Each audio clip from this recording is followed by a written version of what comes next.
Hello everybody, and thank you for clicking on this video. Every year when Sunderland release a new home shirt, there are always comments like, "Oh, it looks too much like a Stoke City shirt," or "Oh, it looks too much like a Southampton shirt." Which seems a bit mad really, considering they're all red and white stripes. There's always going to be some overlap between designs. But this year, there's been a lot more feedback on the new home shirt that it looks like Southampton. Like I say, seems a bit mad really, they both wear red and white stripes. However, this year, there is a reason why this Sunderland shirt looks like Southampton more than anyone else. To find the answer, we have to go back to the 1980s. More specifically, when Lawrie McMenin took over as Sunderland manager.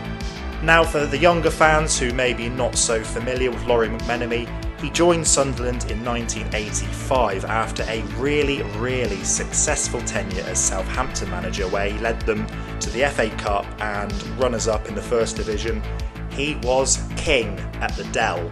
Now, whilst he was manager of Southampton, they signed a kit deal with a manufacturer called Patrick.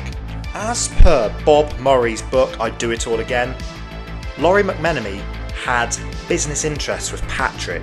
I don't know whether he was responsible for bringing them in at Southampton or whether he got to know them after the fact, but at the time of him leaving Southampton, he was very coy with that firm, and he probably had assured them that at his next club he'll get them in as the manufacturer.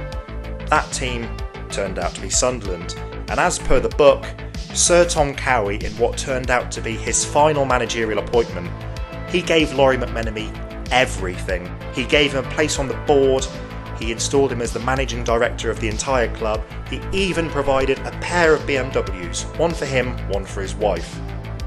He gave him the lot, and he gave him the power to find and negotiate a new kit deal. So of course, he went and sorted out his old mates Patrick, and they picked up where they left off with Southampton.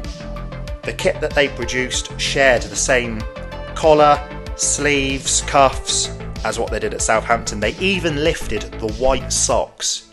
Make no mistake, Sunderland's 86 to 88 Patrick kit is a Southampton shirt. In fact, it would not surprise me in the slightest if it was a prototype or maybe a planned next kit if Patrick had have stayed with Southampton. That was probably planned for Southampton. They had it in the bank, and so once that deal was signed, they just had a kit ready to slap a Sunderland badge on, and there you go. It's still gone on to become a legendary kit. I made a video of it earlier this year if you want to check that out. But it's definitely rooted in the Saints, and so this year, Hummel have remade it. And it still looks like a Southampton shirt. I like it personally, but I can see why people are going, I'm not sure about that. Of course, if Sunderland go on and stay up in the Premier League next season, this kit's popularity will increase. But at the moment, yeah, I can kind of see why some people may be not quite convinced just yet, but give the shirt a chance. I dare say I'll be reviewing it in the next few days, so check that video out if you want to see a closer look. But in the meantime, yeah, why does this year's Sunderland shirt look like Southampton? Because it kind of is.